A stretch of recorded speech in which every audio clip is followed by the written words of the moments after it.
Hey guys, Prowl 1701 here, and today on Let's Review Doctor Who, we're talking about Series 3 of modern Doctor Who. David Tennant's second season in the role, and my personal favorite series of modern Doctor Who. I like Series 3 a lot. I think Martha's a great companion. For the most part, I like her and the Doctor together. More on that later. And I think there are no bad stories this season.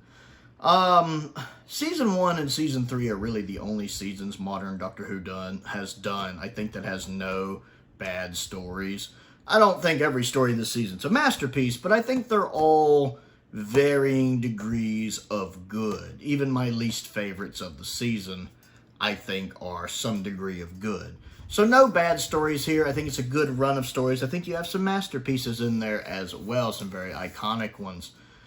I like Freema as Martha. I like Martha as a character. I like that Martha is just a companion. She's not a mystery box. She's not some kind of chosen one.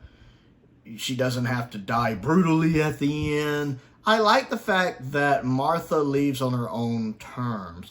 And while, as I was about to mention a minute ago, I don't really care about her pining for the Doctor, and the Doctor kind of not having trouble getting over Rose, I do like the fact that that happening leads in her decision to leave. Because she likes him and she realizes he's never going to like her like that. So she leaves, like she explains to him at the end. I like that. Especially when it's very obvious he knows that she likes him and he's just kind of ignoring it. Kind of like what 13 does with Yaz. I like the fact she chooses to leave on her own. It just shows great character growth. Even just over the course of the season, and also, of course, we get her back later. I think she's a really good companion, and Freema does a really good job with her. I like her outfit, too, with the red jacket. I really like that outfit. David Tennant really has made the role his own here. I think David Tennant's always good. In Series 2, he's still good, but I feel like he's finding his Doctor in places. I don't feel like he just quite clicked with the role from the off like, say, Tom Baker does. He did kind of take a minute to grow into it, but by the time you get to Series 3, he's solidified what he wants to do with the role, and of course he's getting his more traditional, awesome-looking hair this series, which I really like. And then I just really like the quality of stories. I feel like the graphics, the special effects take a little jump up this series, with the exception of maybe the Lazarus Experiment, but they do seem to go up. Also, the cameras seem to look better for me. I know this was still filmed in standard definition. They hadn't made the jump to HD yet. But I feel like the camera looks less like that blurry, slight Vaseline smear on it that I complained about in Series 1 and 2. The cameras look better here for me. And then I just really like the quality of stories. I like the decision to bring the Master back. I think that's executed really well on screen in Utopia. I really love the choice of having Derek Jacobi playing Professor Yana, and very briefly playing the Master. I love his Master. I wish we'd gotten more with his Master on screen. Oh, I do. The John Sims Master I'm not as keen on. And I don't think this has the best finale of all time. I don't think the finale is bad. I count Utopia, Sound of Drums, and Last of the Time Lord. I don't count it as a three-parter. I count it as Utopia as its own thing, and then Sound of Drums and Last of the Time Lord as a two-parter is the way it works in my head. Especially since, for me, the quality of those episodes vary. I think Utopia is extremely good, whereas Sound of Drums and Last of the Time Lords is okay-ish good. It is a little underwhelming as a finale, but still good. One of the better Russell finales. Let's go ahead. Ooh, my sinuses are acting up a bit today, aren't they? Let's go ahead and rank the season. And I will be including The Runaway Bride as part of this as well. At the bottom, I have Smith and Jones. I like Smith and Jones a lot. It's got its humorous moments. It's got its serious moments. I like the old lady with the straw. That's kind of funny. Although something about her, when she's pinning David down to stick it in him, just creeps me out. I don't know what it is, but I just find it creepy. So, I also like the guy, the older man who runs the hospital, the one that gets killed. I think the actor playing him was good. I love the introduction of the Jadoon. I love the Jadoon. Typically I hate when aliens are just Earth animals that are, you know, grown up or bigger or walk on 2 feet. I don't really like that. It's just, there's a lack of creativity there. But with the Jadoon, he gets a pass because I love the Jadoon. And plus, I just love the fact that one of the reasons they created the Jadoon and wrote them the way they did was because they found out David Tennant couldn't make the ooh sound, the double O sound, with his British accent. He could not do that very well. So, of course, they give him a line that says the platoon of Jadoon on the moon. Of course they wrote him that line. I absolutely love that. I think it's a great introduction to Martha and shows great strength of character for her. And I also like the chemistry between them right there. I like that. And then the little timey-wiminess of him appearing at the beginning with the tie. I like that as well. So a good episode. Doesn't blow me away, but a good episode. Next on the list is 42. I think 42 is good. I think it's interesting. I like that he kind of explains regeneration to Martha pretty well here. I think the special effects look decently good here. Better than series 1 and 2. I like the bit with the eyes. And the bit that the entity they're facing isn't malicious and there's a reason why it's doing what it's doing. I enjoy that. And then the guest characters. I feel really, really bad when some of the guest characters die. I like them. Even though they didn't get the most fleshing out, I still liked them. Next is The Runaway Bride. I like The Runaway Bride. It's a great Christmas special. It's a great introduction to Donna. I love the Doctor and Donna. I love them together. Catherine Tate's my favorite modern companion. And it's a great introduction. Her and Tennant automatically have really good chemistry. I love the scene when he's having to rescue her from the vehicle and the Tardis is flying on the road and no one seems to be freaking out about it. That's interesting to me. I love the makeup on the Queen of the Rachnos. The makeup on her is really well done. Really well done. You kind of get to see the Doctor's dark edge. I love that he names Gallifrey for the first time in the modern series. I love that scene when he talks about Gallifrey. Very good scene. Very enjoyable episode. Not the best in the world. It's not one I want to go back and rewatch very often, which is why it's ranked this low. Also, the actor who plays Donna's fiance, I like him. I got to give the actor credit on that. He's good. And of course, it's always great to see Donna's mother. Next on the list is the Daleks and Manhattan Evolution of the Daleks two-parter. I enjoyed this one. I feel it's a little underrated. Not a lot underrated. It's not the best Dalek story, but a little underrated. I find it interesting. I like the cult of Skaro because their existence gives an excuse for the Daleks to do something different, to do plans that are very un-Dalek-like, like the Dalek hybrid with humans. And of course, that plays in when the other Daleks realize, hey, wait a minute, this isn't right. He's not pure anymore. We can't follow him. I like the fact that the Daleks' extreme racial prejudices about purity come into play here when they betray Dalek Sec. I also like having Andrew Garfield in there. Also, the guy who plays the leader of the group, the one that gets killed, I liked him as well. I love the scene when the Doctor realizes it's on Skaro. David has some really good moments in here, like when he realizes it's on Skaro, when he's looking at the brain, he's like, Skaro. I like that. His ranting when he's screaming at the Daleks, here I am, shoot me. Really good acting. His speech when he sees the Dalek rolls by and he goes, they always survive while I lose everything. I love the way he delivers that line. He gets some really good moments here. It's got some really odd, dumb stuff in it, like him clinging to the pole as the lightning strikes. Somehow that mixes some of the Time Lord DNA in a little. Okay. And then that actually working in the DNA. The ending is a little. But I like it. I feel like Martha gets a little time to shine in it. I actually like Dalek Sec in it. And the fact he realizes, I like that. Well, your creator thought they, hampered you. He was wrong. He was what? I love that. He was wrong. He was what?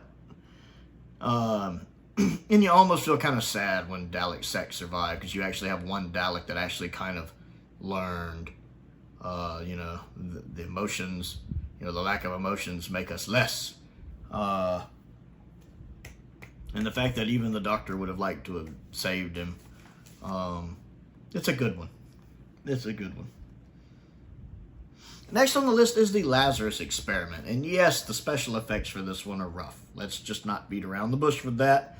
If they ever put out Series 3 of the modern series in the collection range, if they ever do that with New Who, the story that needs updated effects is the Lazarus Experiment.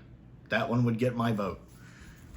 But I like the status. I think Mark does a good job playing Professor Lazarus. He does really good with the old man makeup at the beginning. And then when he's younger, and I like his little movements sometimes when he's about to change. It's got some, I like the idea of something like that going wrong. I like the idea of things when man tries to play God and it goes horribly wrong. I love that. I love The Fly, the 1986 Fly with Jeff Goldblum and Gina Davis. I love that movie so much for a plethora of reasons, including a great soundtrack. And so I like that you kind of get that here, where it triggers an evolutionary path that didn't happen but could have happened. Like when you see the Doctor seeing the DNA changing and swirling. It's pretty interesting. Like I said, I feel like the only thing holding it back is the effects and the face on the creature. I wish it was just a creature without the face on it. I think that would work better. I really hope it gets updated effects. That and the fact, I feel like it might go on a little too long. Like the Doctor stops it the first time and you think it's over, and then it escapes and he has to go kind of stop it again. It feels like they were just kind of stretching it out to fill the run time. But other than that, I do enjoy it. Plus you get to meet a little bit of Donna's family, which I like. Not Donna, Martha's family, which I like. Next on the list is The Sound of Drums and Last of the Time Lords. This is a good two-parter without being a great two-parter season finale. John Sims' master in all three of his appearances is drastically different. It's like he's different in each appearance. And this is my least favorite of him here. He's almost like a cartoon character at times. And that's not to say he's never funny. I think the bits when, he kills everybody in the Parliament room, that's because of the gas. Well, that's because of the gas. You're insane! I'm not saying that's not funny. That's pretty funny. It just doesn't quite feel like the Master to me. When I think of the Master, I think more of Anthony Ainley, Roger Delgado, of course, and even Eric Roberts, which they're a little more serious than that. And I get each incarnation of a Time Lord is going to be different. Tom Baker and William Hartnell's Doctors are very different. But I never quite get on board with the cartoonish way he does here. And then the way the Doctor defeats him with having everybody think about the Doctor and it giving him superpowers and he's floating around like Superman, I do like that Martha gets a lot of time to shine in the two-parter, and again, deciding to leave him at the end because she realizes they're never going to have that kind of relationship that she wants. I do like that. I like the one woman who has to betray him because her son's held by the Master. I liked her. I think the actor playing her did a really good job. Tom Ellis is in this episode. It took me so long to realize that's Tom Ellis. Oh my God. But he's great in it. I like him in this episode. He's really, really good in it. And that's who Martha should have married. And she was even engaged in the next season. So it's so weird they stuck her with Mickey. I'm always going to have a problem with that. I like Mickey, but honestly, it just seems like Russell said, I've got this black guy character and this black woman character. When I think her and Tom Ellis, it was perfect for them to have gotten together. Yeah, I enjoy it.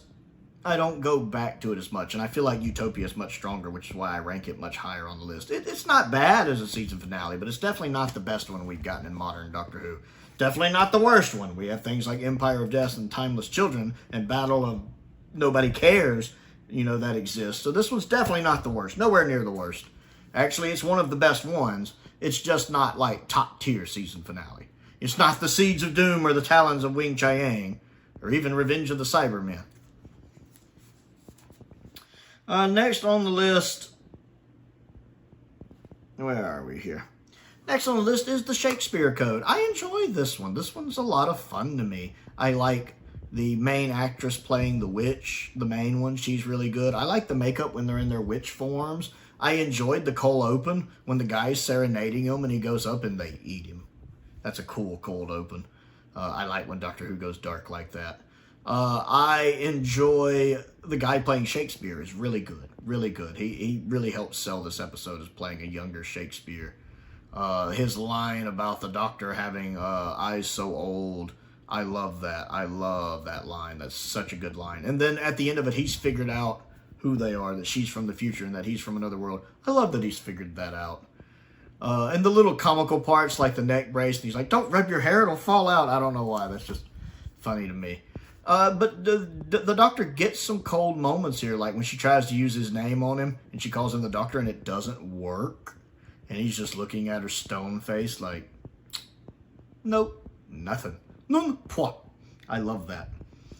I absolutely love that it does nothing, because that's not actually his name. That's what he calls himself. That's not his name. That's a good reminder of that.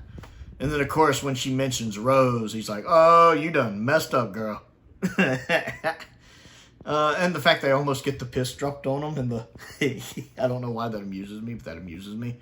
And then I love the fact that at the end, during the climax, the audience just thinks it's part of the show. I love that. So even the Queen comes in, and that whole bit with Queen Elizabeth ready to kill the Doctor, execute him, and he's just like, oh. It's funny to me. It's a really fun episode. It's got dark moments, but it's a fun episode. I wouldn't mind seeing the witch race come back again at some point. Next on the list, we're definitely moving into the S-tier stories. There's a lot of S-tier stories this season. One of the reasons why it's my favorite season of Modern Who, and one of my top seasons of Doctor Who. And that is the Human Nature two-parter. Such a good two-parter. So well shot, so well directed.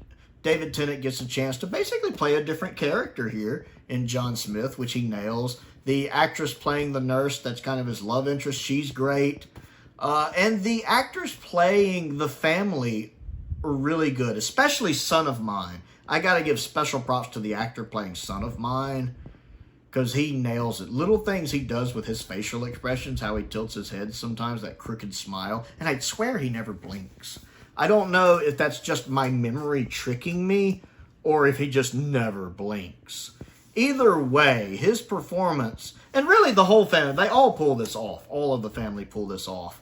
Is they do a good job of playing something that looks human, but isn't human. And it's that kind of thing where something's almost human, but not quite, that your mind, for some reason, our minds notice, and it looks off for us. And the actors are doing a good job playing these characters to where there's something off about them. Son of Mine is the best at it, and he's the one that gets the most focus, and the actor is perfect for it.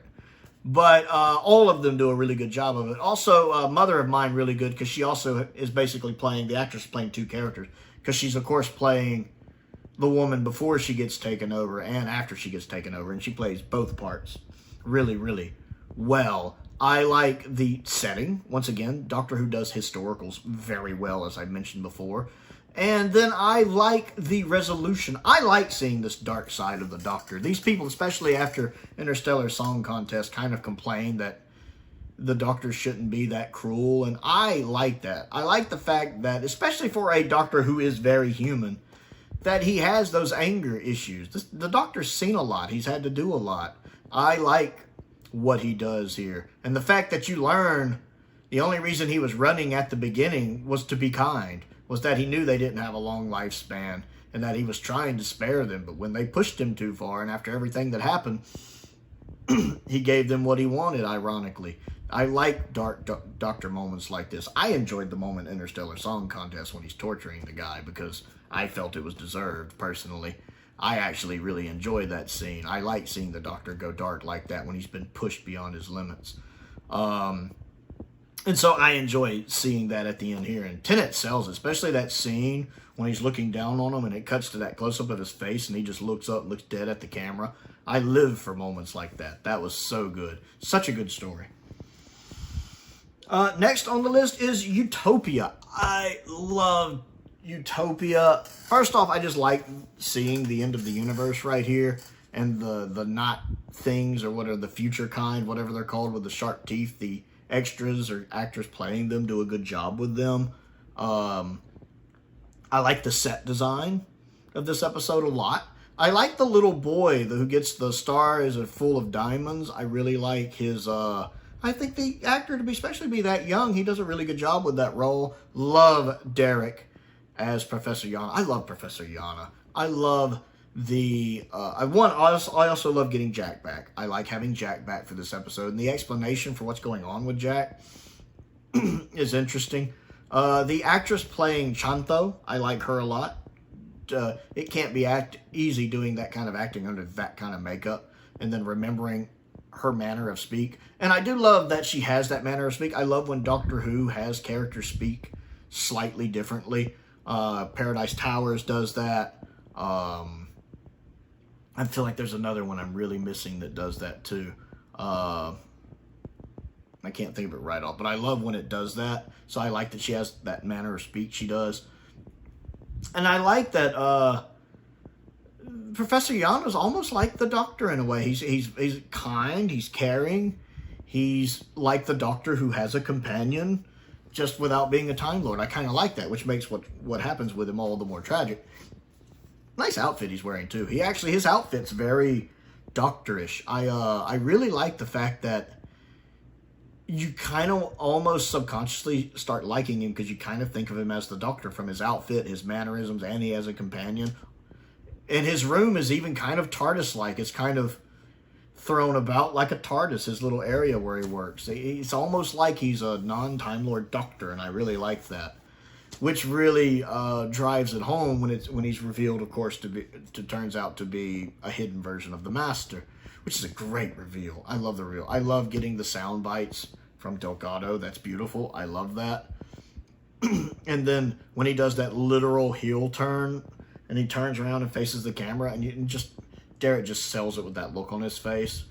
And then the whole tying back to the "you are not alone" thing is beautiful, beautiful, beautiful. It's so well executed. The regeneration is well done of the Master in this.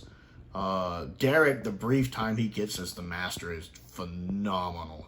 Like, he's probably second to Delgado. It'd be tough between him and Missy because I love Missy. I think Derek might be better than Missy, but Derek gets so little time in the role, whereas Missy's always good. It's really close between them. But I feel like Derek Jacobi's Master is like Roger Delgado's Master, like if he's allowed to go full evil. Like really just that extra level. And while of course I prefer Delgado because he's the GOAT. I love just the brief time Derek gets in the role. And then it has a really good cliffhanger. I really like that cliffhanger right there with the Doctor busting up the TARDIS console and Martha recognizing Sim's voice. Really good story. Number 2 on the list is Blink. And Blink deserves to be high. I feel like I don't think Blink's overrated. I feel like it deserves all of its accolades. You know, if someone tells me it's their favorite episode of modern Doctor Who, that's fine. I can see that. I don't think it's a typical episode of Doctor Who, but it is a very good one. It's what proves to me that a light episode of Doctor Who can work. Doctor Light episodes really are hit or miss with things like, Lucky Day kind of being middle of the road, but Love and Monsters being absolutely terrible. But like 73 Yards, Dot and Bubble, especially 73 Yards, and Blink proving that it can work really well. I like the introduction of the Weeping Angels. I love the Weeping Angels just as a concept. Once again, Stephen Moffat taking something mundane and normal in life like statues and making it utterly terrifying. The fact they can only move when you're not looking at them, the little noise they make, there's this whoosh, that noise it makes when you see them. I like that noise. It adds to the tension. I like the fact that a lot of this episode takes place at night or in the dark house. The use of lighting is really good. You have some pretty good casting here. I especially like Carrie as Sally Sparrow. That's perfect casting. The brother, the guy that's with her friend's brother, I don't really care much for him. Now, her friend I like, the one that played Florence or whatever her name is. I forget her name. I think I'm thinking of Florence because her last name's Nightingale. the one that gets sent back in time. I liked her, the brief time we got with her. The brother, he's just kind of to me. I like how the story progresses. I like the timey-wiminess of it. I like how the Doctor leaves that message through time on the DVDs. And the way they're able to communicate. I do like the timey-wiminess of it. It's just a really good episode. The brief time we get with Tennant is good in it. Yeah, it's really good. It's the best the Weeping Angels have ever been. Matter of fact, I feel like they've been brought back a little too much. But this is definitely their best story, in my opinion.